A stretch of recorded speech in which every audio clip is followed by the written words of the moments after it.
ahead, Scott. 1 minute. We'll wait. Okay.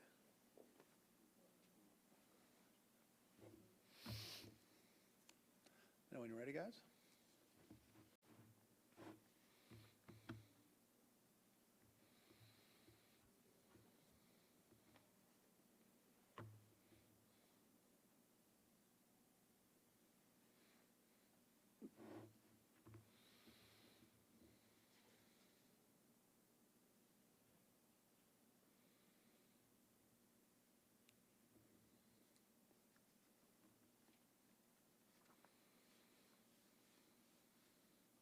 All set?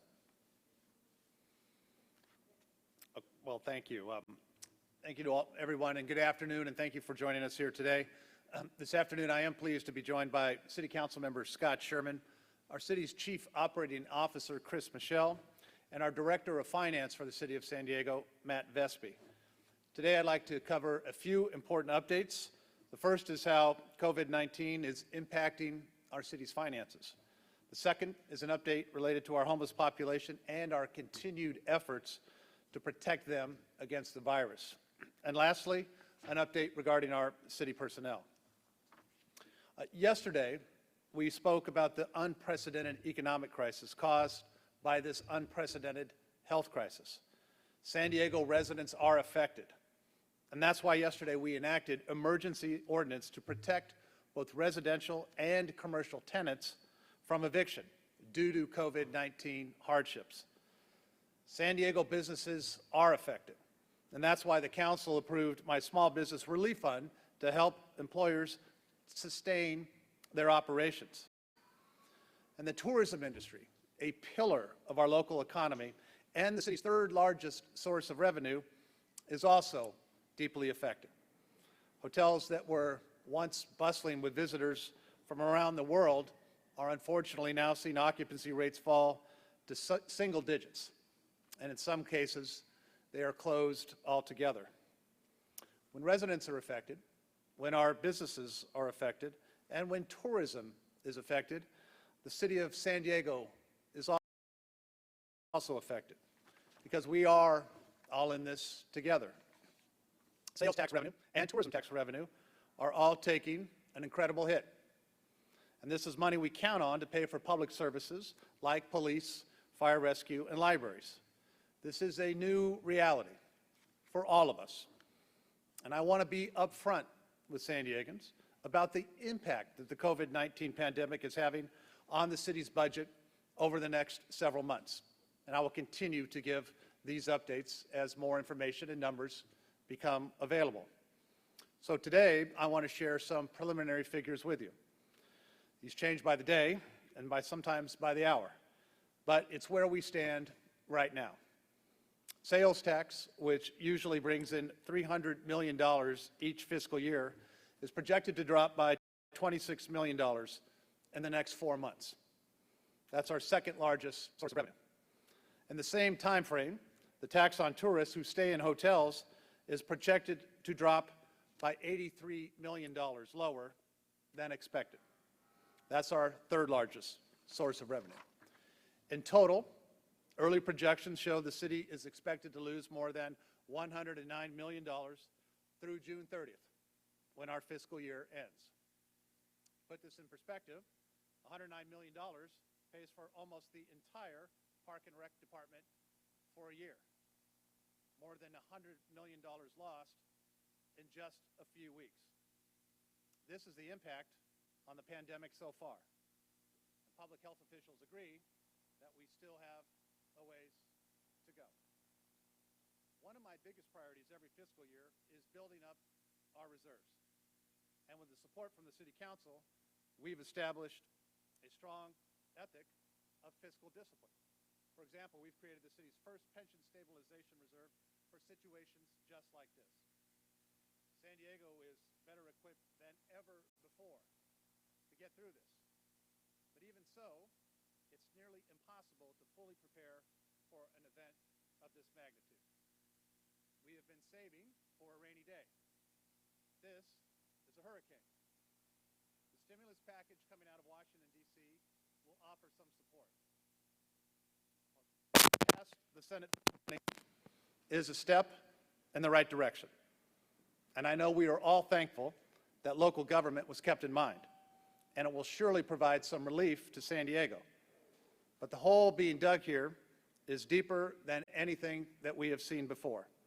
So we appreciate the discussions that are continuing in the House. We will see if even more dollars can be allocated so cities can continue to effectively serve the public. But we cannot rely on federal assistance alone. So I expect cities and states across the country to be talking about these massive financial hits in the coming days. But we have worked, and I've worked, to make sure San Diego is a leader when it comes to fiscal discipline, and we're not going to stop now.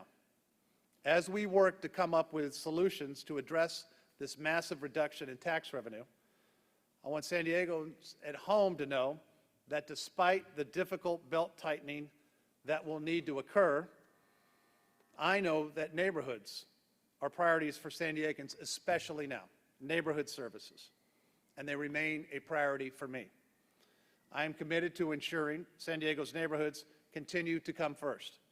And I am also deeply committed to supporting our small businesses, our restaurants, and our tourism industry to help them bounce back even stronger than when this is behind us. So I want to say thank you again to each and every San Diegan and business that is making a sacrifice for the greater good. We can and we will get through this together. In the coming weeks, I look forward to working with Councilmember Barbara Bree, who chairs our city's Budget Committee, and Councilmember Scott Sherman, who chairs our city's Audit Committee. And now I'd like to invite Councilmember Sherman to come to the microphone and make a few remarks. Councilmember, thank you. Thank you, sir. Well, thank you, Mr. Mayor, for bringing forth this very important discussion that we're having today. I also want to thank your staff and the city staff for all the work that we're doing to try and make sure that city services remained operating and functional. In the past, when the city faced budget cuts and economic uncertainty, such as in 2004 and 2008, they made decisions back then that we are still dealing with today by cutting core services and funding for those types of operations. We're still playing catch-up. Today, the mayor, myself, and my colleagues on the council will soon be facing many of the same tough decisions. What we can't do is make the mistakes we made of the past and make sure that we have some very difficult decisions that we need to make going forward. We need to prioritize our budget spending on the core functions of government and the core services that it provides to San Diegans and to San Diego residents. You know, San Diegans are hurting right now, and government is going to be hurting as well. And my colleagues and I will be facing some very, very difficult decisions. In the upcoming weeks, we'll be getting a lot of pressure from different special interest groups and that want to make sure that their funding isn't cut or isn't reduced. Those decisions are going to be very difficult, but have to be made. We can't be thinking about political agendas or different special interest groups. We have to focus on the core services that this government provides. And that's what I'm hoping and calling upon my colleagues to do, is now is the time for us to come together to unite behind very, very difficult decisions that need to be made to make sure that San Diegans continue to receive the core services they expect from their tax dollars. So thank you, Mr. Mayor. Thank you to the staff for going on this exercise and going through this very important discussion, because coming up, we will have very difficult decisions that we need to make, that we need to explain to the people. So thank you all for being here, and thank you again, Mr. Mayor. Thank you, Councilman. Thank you, Councilmember Sherman, for all your help on the Audit Committee. We're going to need it. Next up, I'd like to provide an update on our efforts to protect some of our most vulnerable from COVID-19. As you know, Tuesday, we moved 55 families from the city's bridge shelter to the upper level of Golden Hall, operated by Father Joe's Villages, and 2 motels using some of the 200 rooms that were secured by the county's Regional Task Force on the Homeless. Yesterday, we moved 100 women from Father Joe's Village interim shelter and from Path Connections to the lower level of Golden Hall. These actions, as we've been talking about, allow us to space out the remaining individuals in those shelters that will help us meet the physical distancing guidelines. Teams from the city, the county, the Housing Commission, and the Convention Center. We're on site again today to continue planning the necessary logistics, and you can imagine how many there are, for the Convention Center. The Convention Center is going to be a game changer to help us protect even more people in this vulnerable population by providing a safe environment. And I want to thank all of the members on those crews who have literally been working day and night to get this up and running. These discussions continue and are progressing, and I will have plans to share very quickly on the opening of the Convention Center. And lastly, I'd like to provide an update on our public safety professionals. I was informed this morning that one of our lifeguards has tested positive for COVID-19. And I know the weekend is almost here, and I can't stress this enough. This is a reminder why we need everyone to stay at home. This is one of the reasons that access has been closed to beaches and parks. You can help prevent the spread of this virus among our public safety professionals that keep you and your families and our communities safe. We are doing all that we can in this time to monitor his situation. We hope to have him back soon to continue helping our other lifeguards. We're doing a tremendous job every day, every single day for us.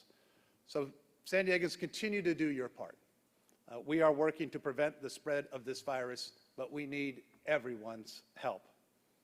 And finally, I'd like to provide an update on San Diegans that continue to step up during this time of great need. Many of you have heard the story of the amazing efforts of Claudia, who runs So Loca in Barrio Logan. Claudia has been working nonstop to make hundreds of homemade masks to San Diegans to help give San Diegans an additional layer of protection during the COVID-19 crisis. Our healthcare workers, as you know, rely on surgical-grade masks to protect them as they care for those in need. And we don't want San Diegans using these masks for themselves. So while the masks that Claudia makes cannot be used in hospitals, they are still helping to address our mask shortage by giving regular folks another option and keeping surgical-grade masks in the hands of our doctors and our nurses where they belong, so they can work to protect all of us. My staff recently brought over some of the masks that Claudia made over to the George Stevens Senior Center, where the Executive Director, Rosemary Pope, organized a curbside grab-and-go meals for seniors in need. A lot of our seniors, as you know, can't go to the grocery store and pick up what they need for the week. And they are relying on organizations like the Senior Center to help them get by. And today, just today alone, more than 200 seniors were served and roughly 300 meals were distributed. Everything from canned goods to fresh produce. San Diegans from all walks of life are continuing to come together, continuing to help their neighbors, helping one another, and represent the best spirit of our city. I will conclude, as I always do, reminding us all that when we work together is how we are going to get through this quicker. We can do it by taking care of each other and working together. Thank you. With that, I'll answer any questions. Anybody that has any medium.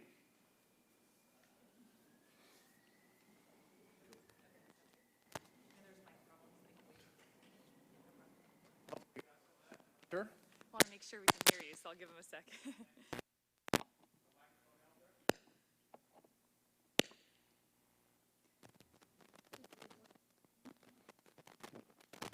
I can hear you, but the folks in the media can't. I'll start with the question. I'm Kasha from Fox. So you mentioned sales tax was the city's second highest revenue generator, with tourist tax being the third largest. Did you mention what is the first largest and any other? Property tax. Got it. Okay. And then I know you guys mentioned prioritizing core services. Could you briefly cover what core services residents should expect?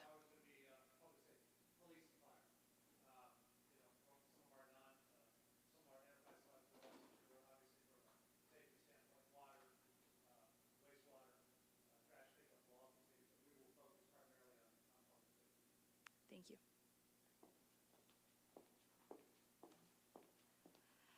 Erica from NBC7, do you have a time frame for when you're going to start to look at the budget and make some of the cuts? Looking at it now. That's why I wanted to be upfront with some of the latest numbers that we have. And as the council member just noted, we're going to have to make some of these decisions in the next several months. That's just for these 3 months ahead of us. We're going to have to make even longer-term decisions for the budget that's coming out that will be starting on July 1st. So we're going to have a lot of work to do in the very much short term, and the changes that we made will be carrying over to the budget that we're going to prepare for next year as well, that is due very quickly.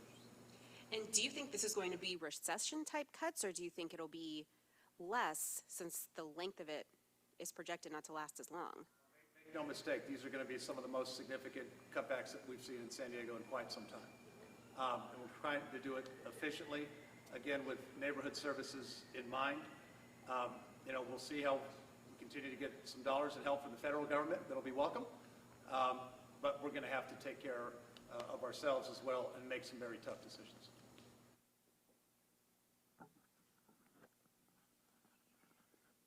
Questions? Thank you. Thank you for today's questions. That concludes today's briefing, and we'll be back tomorrow afternoon as well. Thank you very much.